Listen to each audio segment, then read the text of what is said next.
today's video guys ay nandito po kami sa Banderma kung saan out of Marmara Island. At may mga video na rin po ako na naipakita ko sa inyo kung ano ang Banderma. So nandito kami guys kasi kailangan namin dalhin yung sasakyan for control or else hindi kami makakabiyahe pabalik ng Istanbul kasi posible kaming maharang ng mga pulis. So yun yung reason kung bakit nandito kami sa Banderma. And ang isang dahilan din kung bakit sumama ako dito kasi andito yung isa sa mga naging paborito kong kainin sa Banderma ay yung tinatawag na chiborek guys. Actually may video na ako noon kung saan tinuruan akong gumawa ng kaibigan kong Turkish kung paano lutuin yung chiborek. Pero ngayon pupunta tayo doon sa isa sa usually namin kinakainan dito na para siyang, hindi naman restaurant pero basta isa siyang shop na kainan ng chiborek na yun. Tapos meron din silang area doon kung saan makikita nyo kung paano siya ginagawa. So ipapakita ko rin sa inyo yun, yung scene na yun. So hinihingal ako. So guys, maglalakad na nga papunta doon kasi nag-park kami. Ang hirap pala maghanap ng parking area dito. So ngayon, papunta na kami doon sa kainan na yun. So doon na tayo magkita-kita kasi parang uulan, ang pangit ng weather. So see you there guys!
Kung nakikita nyo, dyan tayo kakain ng chiborek ngayon.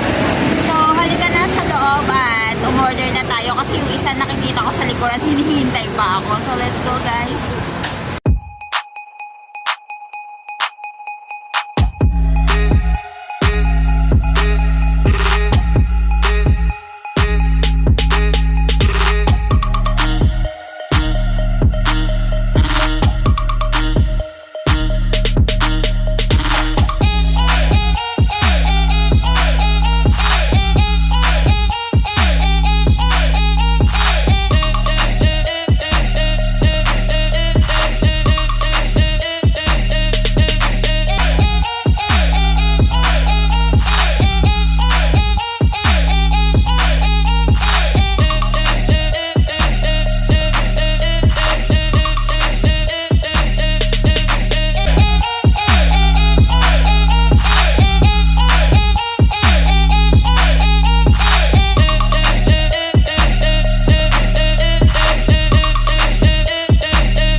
Dito na kami sa loob ng what is it? Samin chiborek ata yung pangalan nito. Tapos, mga choices ng parang burek na ito. Kasi para siyang yung parang ang itsura niya, para siyang pinalaking empanada pero hindi siya kasing taba ng empanada. So, mamaya papakita ko sa inyo yung choice. Tapos, yung parang feeling niya sa loob is meron kang choices like cheese, mixed meat, o pwede din siyang mix of the cheese and the mixed meat. Tapos meron din silang yung parang hiniwang karne, meron din silang potato. Yan yung mga option nila sa loob. So ngayon waiting lang tayo kasi ginagawa nila doon. Ayan guys. So, malapit lang kami dun sa pinaka-kitchen nila. So, nakikita talaga namin kung paano ginagawa nila yung aming chiborek. So, waitin lang tayo. Darating na yun. Together ng ating ayran na in-order. Yung ayran, guys, is, ano siya, parang yogurt na blender. So, ganun yung itsura niyan. Yun yung iinumin natin for today. So, waiting na tayo sa order natin, guys. So, ay, gutom na ako. So guys, ito yung parang menu nila, tignan nyo. Ayan, ang mga parang filling nung ating chiborek. Ayan yung mga laman sa loob na pwede nating pagpilian. Tapos ito naman yung mga choices na pwedeng i-partner na inumin natin dito sa chiborek. So, ito ang in-order namin. Tig-isa kaming dalawa at ito yung ayran. Ewan ko kung anong difference nitong dalawa. Pero yan yung ating iinumin. Partner ng ating chiborek.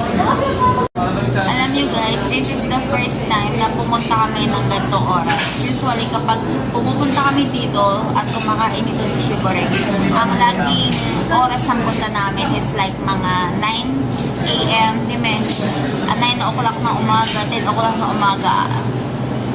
Kasi yun yung oras ng biyahe ng barko from Marmara Island papunta ng Erdek at biyahe papunta dito. So, gano'ng oras kami naabot. So, ito na yung usually nagiging breakfast namin. At syempre, pag gano'ng oras, expected mo ilang tao lang ang kumakain. So, ngayon, pag mga gano'ng oras pala, jump pack sila guys. Tingnan nyo.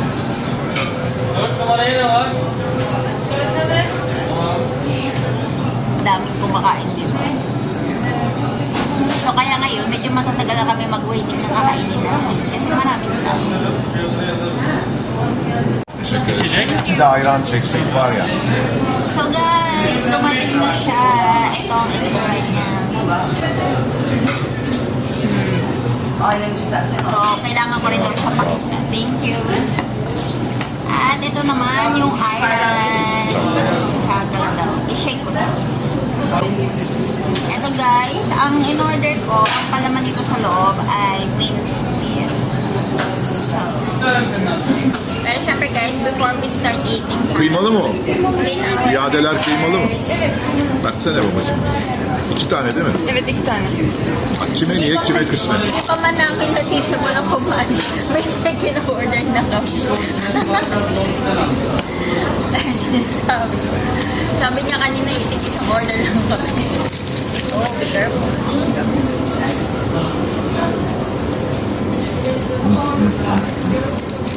Nakikita niyo yung usok, guys.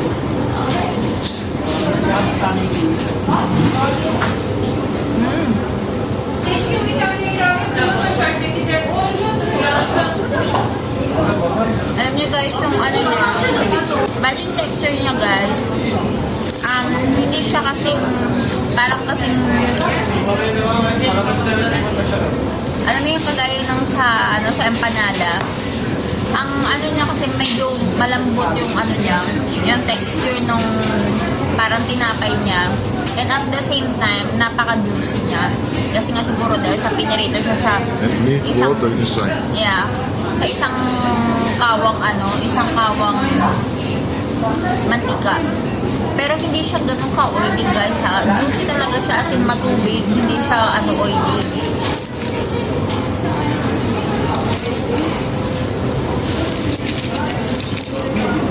Parang feeling ko yung yung minced meat nila, parang hinaluan ng tubig talaga. Kasi yung pagka-juicy niya, hindi mamantika talaga. Tapos masarap yung timpla ng parang pinaka-dough nitong tinapay. Hindi siya maalat. Tapos hindi din siya parang matigas o hindi rin siya gooey. Parang gano'n. Ano guys, nahingi kami ng ng sili. Kasi ito yung masarap na pang-partner nito. Yun yung purpose. Ito ang mag-partner pang iwas umay niya. Interesting lang kasi before, kapag kakain ko dito, itong sili, nasa garap na siya. Tapos nililito na siya sa table. Automatic na pang side dish siya.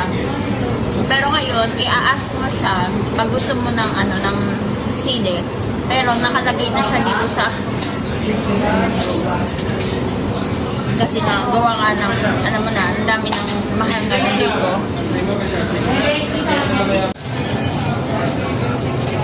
How is your chiborek? How is your chiborek? Delicious. Gastro-orgasm. Gastro-orgasm daw. So, ayan guys, I'm done. Nakakayamang aminin. Nakadalawang plato ako, no? Nakadalawang order ako. Patawarin ninyo ako. At syempre, ito, ang Ayran. Ang paborito namin pang partner dito para thank you. Thank you. Siguro naglandaan, hindi pa na tayo sinabihan.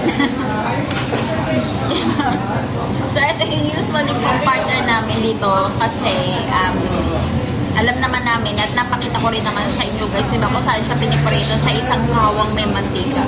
So, kapag itong Ayran ang pinang-partner nyo sa pagkain doon, at hindi siya masyadong tawag dito sa bituka o sa tiyan mo. Parang hindi siya ganun kabigat. Hindi digay pa, di ba? Kaya, love it. So, ayun guys, dito na tayo magtatapos at magpapaalam sa inyo kasi marami pa kaming gagawin for today at unfortunately, hindi ko po siya mabibigyan para maipakita sa inyo gawa ng ang aking asawa ay magiging busy sa pagpapakontrol ng kanyang sasakyan. So guys, maraming salamat po sa pagsama sa akin ito. Kung gusto niyo po ang video, don't forget to like and share. At kung di pa po kayo nakapag-subscribe, please subscribe to my channel. Pakipindot na rin po ang aking notification bell para na-update ko po every time magmagawa po ako ng bagong video. So see you again next time guys. Bye!